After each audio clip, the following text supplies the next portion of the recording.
A man uncovers a corrupt prison empire to honor his brother's sacrifice. But as the truth comes to light, he faces a heartbreaking revelation that could shatter his newfound purpose. Miguel stepped off the transport bus, his boots hitting the gravel with deliberate force.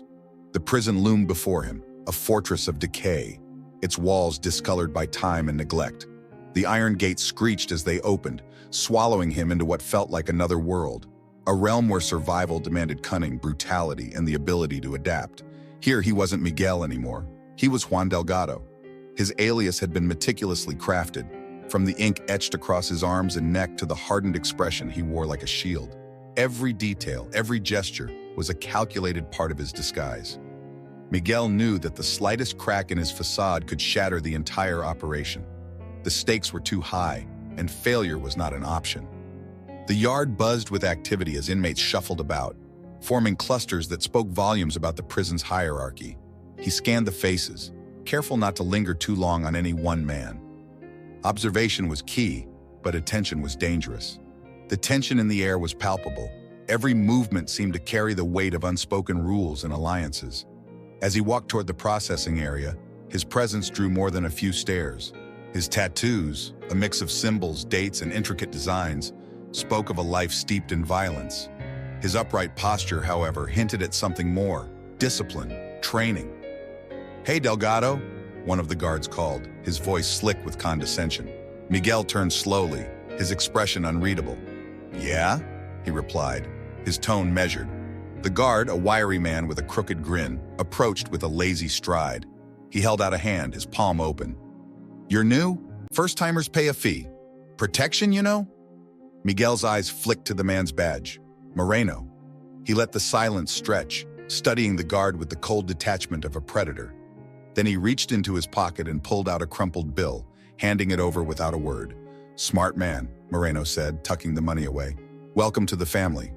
Miguel didn't respond. As the guard walked away, he filed the interaction in his mind, a piece of a puzzle that was already starting to take shape. Corruption ran deep here, deeper than he had expected. If Moreno was brazen enough to demand a bribe on the first day, what else was he capable of?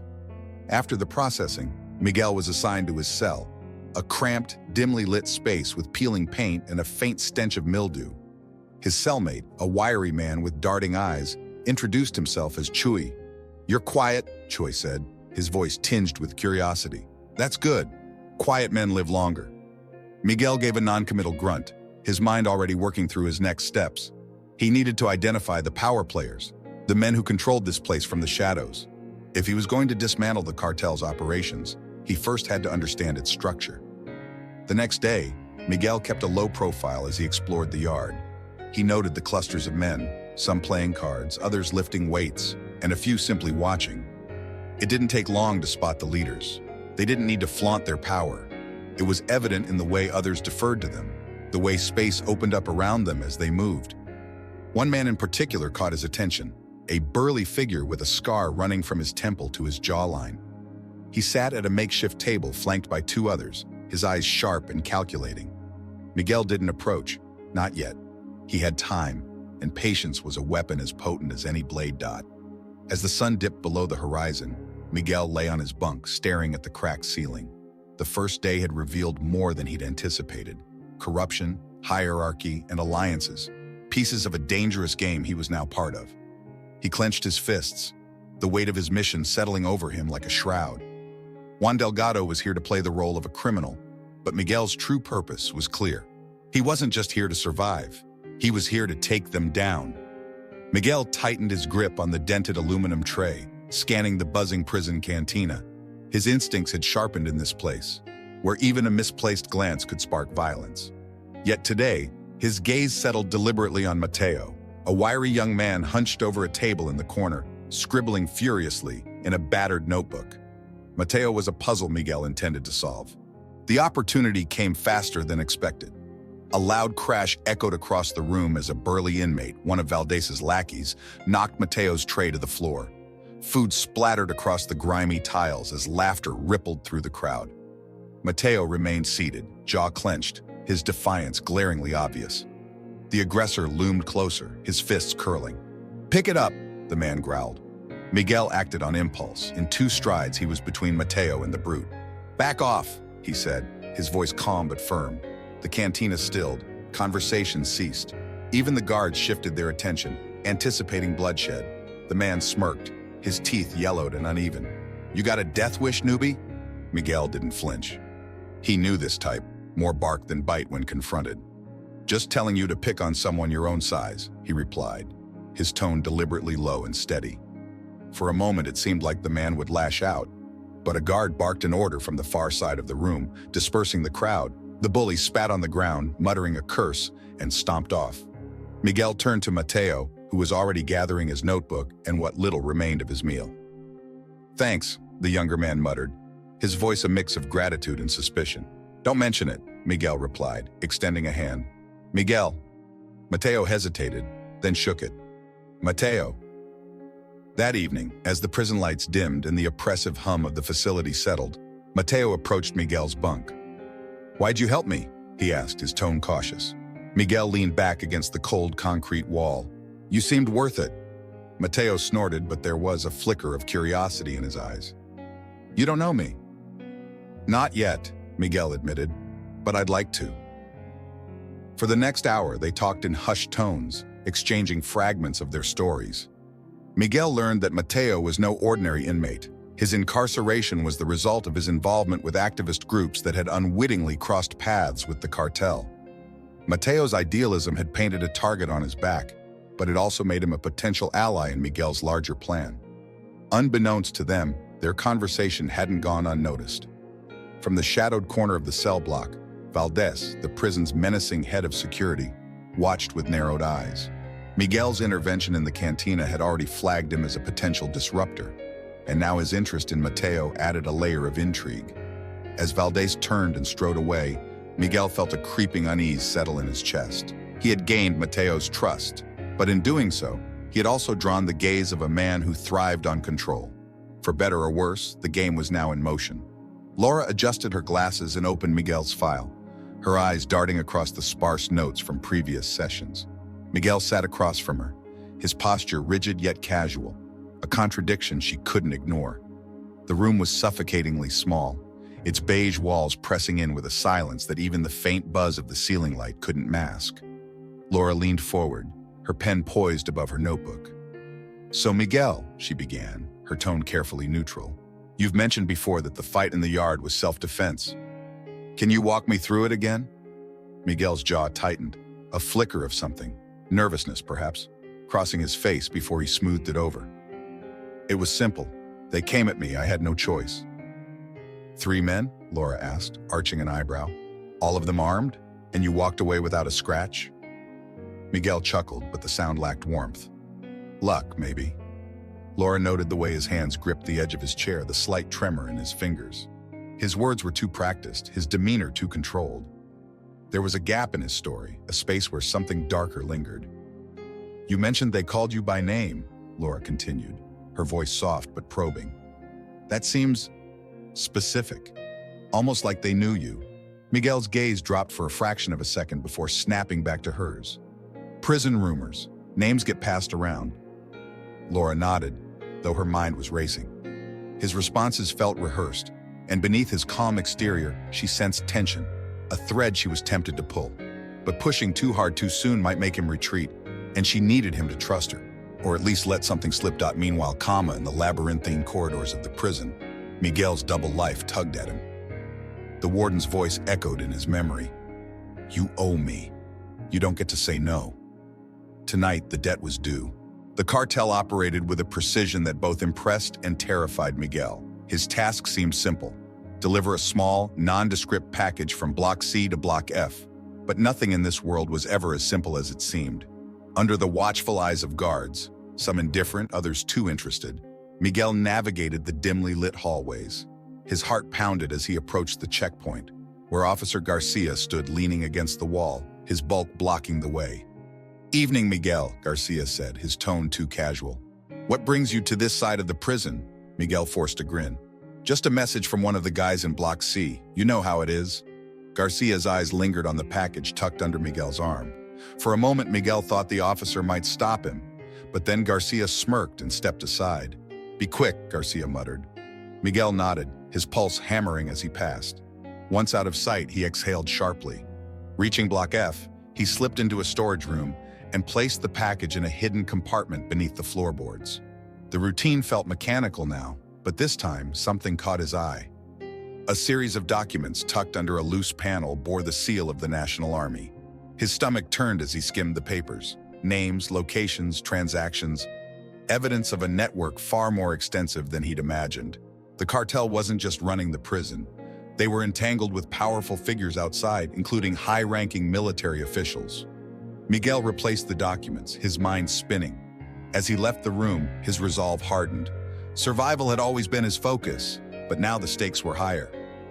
Walking back to his cell, Miguel's thoughts churned. Laura's voice echoed in his head, her questions probing deeper than he'd anticipated. If she kept digging, she might uncover things better left buried, things that could get them both killed. The tension in Mateo's voice was impossible to miss as he leaned over the small battered table in Miguel's dimly lit apartment. Papers were spread out before him, each one scrawled with hurried notes and names that carried weight like chains. The single flickering bulb above them seemed to amplify the gravity of their conversation. "I have enough to expose them," Mateo said, his tone resolute. His brown eyes burned with an intensity Miguel hadn't seen in years. "They've gotten away with this for too long. Someone has to act." Miguel sighed, rubbing the back of his neck as he glanced at the papers. "Mateo, you're playing with fire. These people, they don't just protect themselves. They destroy anyone who stands in their way. Do you really think you're untouchable?" Mateo's lips tightened into a thin line. "I'm not untouchable, Miguel, but neither are they. Look at this." He jabbed a finger at a sheet filled with dates and transactions. "This is proof. Smuggling, bribery, extortion. If I can get this into the right hands—" "And what hands are those?" Miguel interrupted, his voice sharp. He leaned closer, his face a mix of frustration and fear. "The same ones that are already in their pockets? You think the system will save you? It's broken, Mateo, and you know it." Mateo straightened, his chair scraping against the floor as he stood. "I can't sit back and do nothing, Miguel. If no one fights, nothing changes. And if I have to risk everything—" "You'll lose everything," Miguel snapped, standing to face him. "You've seen what they're capable of. They don't just make people disappear. They make them suffer first. This isn't just dangerous. It's suicide." But Mateo's mind was set. Miguel could see it in the way he clenched his fists, his jaw tightening with a stubbornness Miguel both admired and feared. There was no changing his mind now. 2 days later, the consequences of Mateo's resolve hit Miguel like a tidal wave.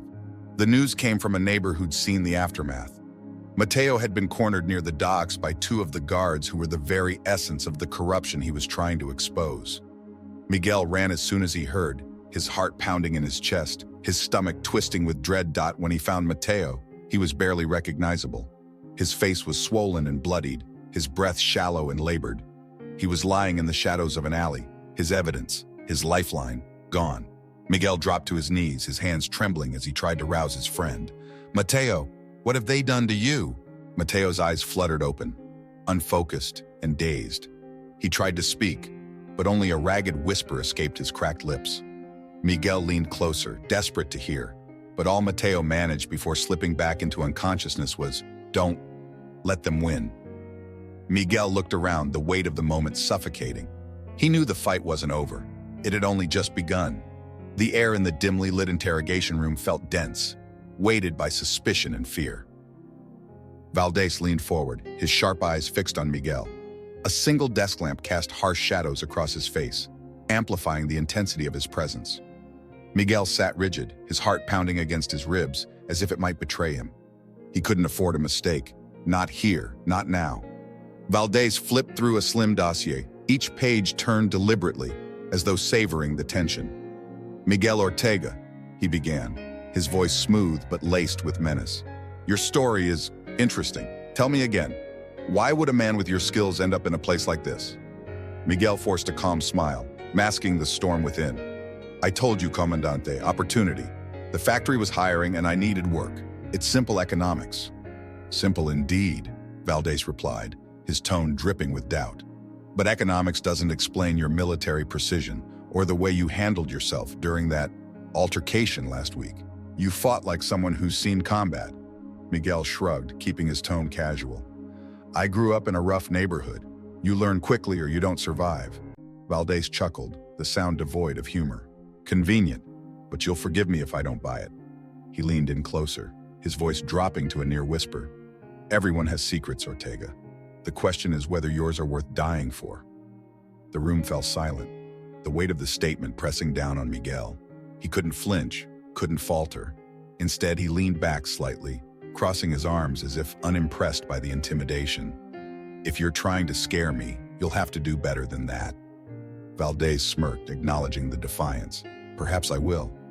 The interrogation dragged on, each question a calculated attempt to trip him up. Miguel responded carefully, weaving half-truths with lies, every word meticulously chosen. Inside, his mind raced, assessing and countering every possible angle. But he couldn't help noticing Valdez's growing frustration, his inability to find a crack in Miguel's story. Outside the interrogation room, Laura lingered in the hallway, pretending to organize files. She strained to catch snippets of the conversation through the thin walls. Something about Miguel didn't add up. He wasn't just another factory worker, that much was clear. But what was he hiding? Meanwhile, Miguel seized a fleeting moment of distraction. As Valdez turned to consult his notes, Miguel discreetly activated a tiny transmitter sewn into the hem of his jacket. It buzzed faintly against his wrist, a signal encoded to send critical information to his handlers. He'd spent weeks gathering intelligence, piecing together details about Valdez's operations.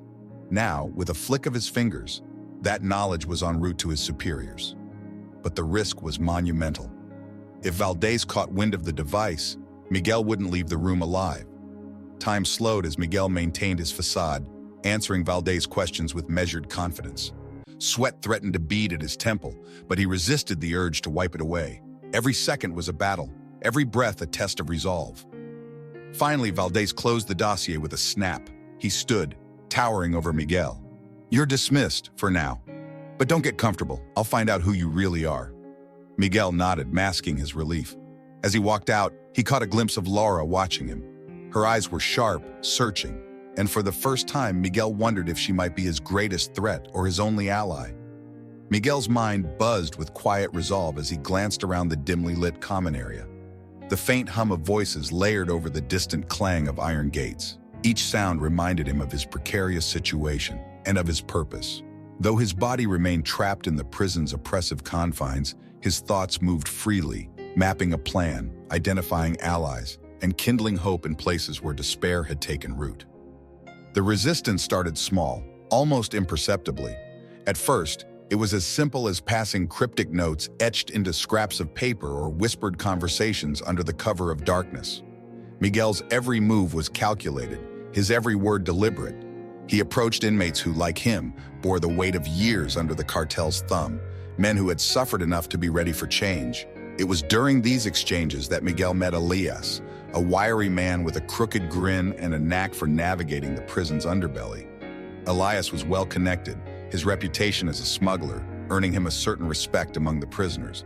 Miguel approached him cautiously, planting seeds of rebellion under the guise of casual chatter. Within days, Elias became a crucial part of Miguel's network, helping to rally others who shared their simmering anger. Late one night, as Miguel and Elias sat in the corner of the yard, a faint tension crackling between them, Elias spoke up. "There's a way to hurt them," Elias muttered, his voice barely audible over the rustling leaves. "But it's risky. You sure you're ready for this?" Miguel nodded, his jaw set.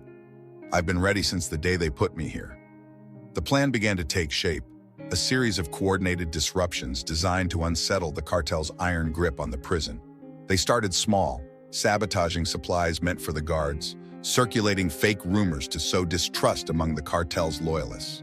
These acts were subtle, almost undetectable, but their impact rippled through the prison like an undercurrent, unsettling the fragile order. Then came the discovery of the tunnel. It happened by chance during a surprise inspection. Miguel had been walking through a rarely used corridor when he noticed a loose stone near the base of the wall. Crouching down, he pried it free and felt a gust of air, a stark contrast to the stagnant atmosphere of the prison. Behind the wall was a narrow passageway, its walls lined with crude wooden supports. It reeked of damp earth and danger, but Miguel's heart raced with possibility. The tunnel wasn't just a means of escape, it was a symbol of resistance. It represented the lengths to which the cartel would go to maintain their power, and now it could become a weapon in Miguel's hands. Before he could act, however, Laura appeared. "You've been busy," she said, her tone sharp but laced with curiosity. She leaned casually against the corridor wall, her arms crossed, yet her eyes burned with an intensity that made Miguel's pulse quicken. "Just trying to survive," Miguel replied evenly, though he could tell from her expression that she wasn't convinced. "You're not just surviving," Laura countered, taking a step closer. "I know what you're doing, and I know who you are." Miguel stiffened, his mind racing through the possible implications of her words. Before he could respond, Laura's gaze softened. "Relax," she said, her voice dropping. "If you're trying to take them down, you'll need all the help you can get." The weight of her words hung in the air. Miguel searched her face for any sign of betrayal but found only determination. For the first time since their tense encounters, he saw an ally, not an adversary. The silence that followed was charged with unspoken understanding. "All right," Miguel finally said, his voice firm. "Let's do this." And with that, the silent movement gained a new recruit and a renewed sense of purpose. The sound of gravel crunching under heavy boots echoed in the quiet clearing. Miguel's eyes scanned the shadows as unease prickled at his senses. Something felt off. Valdez, usually a picture of controlled malice, had been overly cordial during the briefing for tonight's operation, a rare arms deal arranged by the cartel. Miguel didn't trust it. The rendezvous point was a remote warehouse surrounded by dense jungle, far from any chance of backup. Miguel adjusted the strap of his rifle, his fingers brushing the cold steel barrel as his mind worked through the oddities. Valdez had insisted Miguel take the lead, citing his sharp instincts. A compliment, but one that landed hollow. He glanced at Mateo, who was trailing close behind. Though pale and nursing an injury from their last mission, Mateo's gaze was sharp, silently promising solidarity. The meeting began smoothly enough. The buyers, flanked by armed guards, examined the crates of weapons with greedy interest. Valdez, standing off to the side, lit a cigarette, his smirk too casual. It was then Miguel noticed the glint of movement in the tree line, a sniper's scope catching the moonlight. "Ambush!" Miguel roared, diving for cover as the first bullet whizzed past his ear. Chaos erupted. Gunfire shredded the humid air and the buyers scattered. Valdez vanished into the shadows, a smirk playing at his lips. The realization hit Miguel like a blow. This was a setup. Mateo, dragging himself with evident pain, threw himself beside Miguel. "Valdez sold you out," he rasped, wincing as he fired a shot at an approaching gunman. Miguel's heart pounded. Betrayal burned hot, but survival mattered more. Together, they maneuvered through the deadly maze of bullets and shouts. Miguel's sharp reflexes kept him alive, but Mateo's movements grew sluggish. "Go!" Mateo barked, shoving Miguel toward an exit. Before Miguel could argue, a grenade exploded nearby, hurling them apart. Disoriented, Miguel crawled through the smoke to find Mateo shielding him with his body, his blood staining the dirt. "Don't stop now," Mateo whispered, barely conscious. Tears blurred Miguel's vision, but he hoisted Mateo onto his shoulder. He wouldn't let Valdez win. Not tonight. Laura's hands trembled as she sifted through the stack of documents she had stolen from Miguel's office. Hidden among innocuous reports, she found what she was looking for. A list of payments, coded but unmistakably linking Ramirez to higher-ups who had been protecting Miguel's operation. Her breath hitched as the implications sank in. Miguel wasn't just hiding his connection to the cartel. He was at the center of a network riddled with corruption. That evening, Laura confronted Miguel in the dim light of their shared safe house. "How long were you planning to lie to me?" she demanded, her voice a sharp blade slicing through the silence. Miguel leaned against the wall, his jaw tight, his eyes avoiding hers. "You don't understand, Laura." "Then make me understand," she snapped, shoving the incriminating papers into his chest. For a moment, Miguel said nothing, the weight of his silence filling the room. Finally, he sighed, his voice low and rough. "I didn't want you involved. Yes, Ramirez is part of it. He and his men are the cartel's watchdogs inside law enforcement. My mission, my real mission, is to expose them. But it's bigger than I thought. If I step wrong, it's not just my life at stake." Laura's anger softened, but determination flared in its place. "Then we do it together. We gather what we need to bring them down, and we make it count." Miguel hesitated, then nodded. Fine, but we have to move carefully. One mistake and they'll destroy everything. As the two began planning, their voices hushed but intense. Neither noticed the figure lurking just outside the barred window. In the shadows, a scruffy, unassuming prisoner smirked as he absorbed their conversation. A small wad of cash from Ramirez rested in his pocket, a token of appreciation for keeping tabs on Miguel. The man slipped away unnoticed, his steps muffled against the dirt floor. By the time the pair finalized their strategy, the wheels of betrayal were already in motion. The safe house, once a sanctuary, now felt heavy with unseen danger. Laura locked the door that night, her chest tight with unease. Somewhere in the back of her mind, she knew the storm was coming. Miguel stood in the dimly lit courtyard, the cold air biting against his skin. The cacophony of clanging metal and distant shouts filled the space, but his focus was sharp. He'd spent weeks sowing seeds of rebellion among the prisoners, whispering promises of freedom and justice in hushed corners and shadowed cells. Now, with his cover blown and his enemies closing in, it was time to ignite the spark. A piercing whistle cut through the air, the agreed signal. Miguel moved swiftly, weaving through the throng of prisoners who had already begun to stir. A fight broke out near the north gate. Staged, of course. Guards rushed in, their batons raised high, but chaos spread like wildfire. Men shouted, fists flew, and the thin line of control crumbled. Miguel used the disorder to his advantage. His eyes darted to the administrative block, where the evidence he needed was hidden. Every step forward was a calculated risk, but he trusted the prisoner's desperation and anger to keep the guards occupied. His heart raced, not with fear, but with the determination that had driven him since the start of this mission. Reaching the base of the tower, Miguel pressed himself against the wall, scanning the area. Valdez would be nearby. He always was. The warden had a knack for showing up when least expected, a predator circling his prey. Miguel clenched his fists, preparing for what he knew would come. The last piece of the puzzle, the proof that could expose the entire corrupt system, lay just beyond the door. A shadow moved across the dim light, and there he was. Valdez emerged, his towering frame blocking the entrance, a smirk etched across his face. "Did you really think you'd get away with this, Miguel?" Valdez sneered, his voice low but venomous. Miguel squared his shoulders, stepping forward. "I think you've underestimated what a man with nothing to lose can do." The fight was brutal and raw. Valdez lunged first, his strength undeniable. Miguel dodged, his instincts honed from years of survival. Every blow exchanged was a clash of willpower. Valdez, fueled by arrogance and power, versus Miguel, driven by a cause greater than himself. The room seemed to shrink around them, the chaos outside fading into a dull roar. A sharp pain shot through Miguel's side as Valdez landed a heavy punch, but he retaliated swiftly, aiming a precise jab to Valdez's ribs. The warden staggered, fury flashing in his eyes. Miguel pressed on, using every ounce of strength to subdue his opponent. The evidence couldn't wait. The uprising outside wouldn't hold forever. Just as Valdez lunged again, a sudden sound interrupted their fight. A voice crackled over the prison's intercom system, clear and commanding. It was Laura.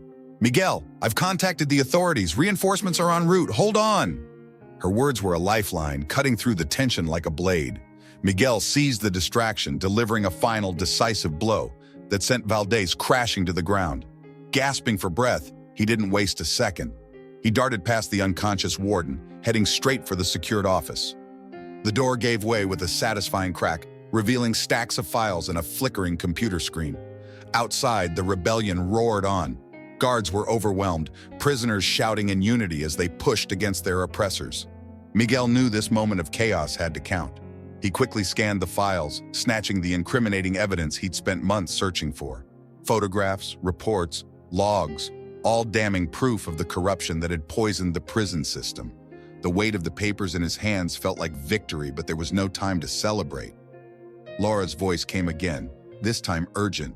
"Miguel, the main gates are compromised. We have to move now."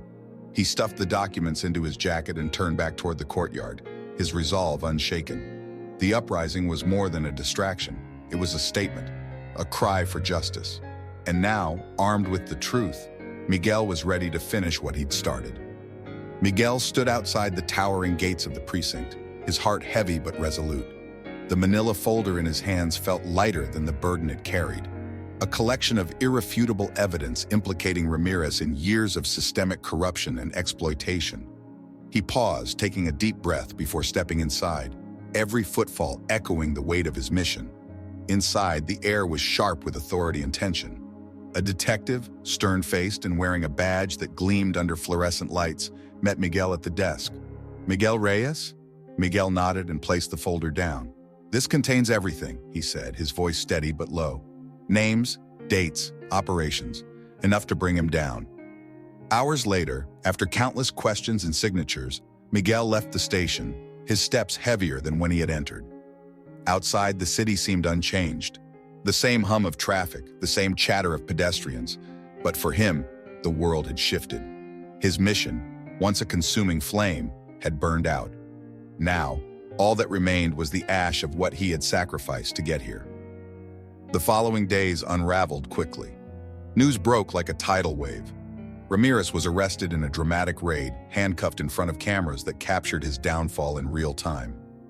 Miguel watched from his small apartment, the television casting pale light over his weary face. "Justice," Laura said softly from the doorway. She had been a steadfast presence through it all, her quiet strength a balm to his frayed nerves. "Justice," Miguel repeated, though the word felt hollow in his mouth. The impact of Ramirez's fall rippled through the system. Heads rolled, policies were scrutinized, and the promise of reform buzzed through the city.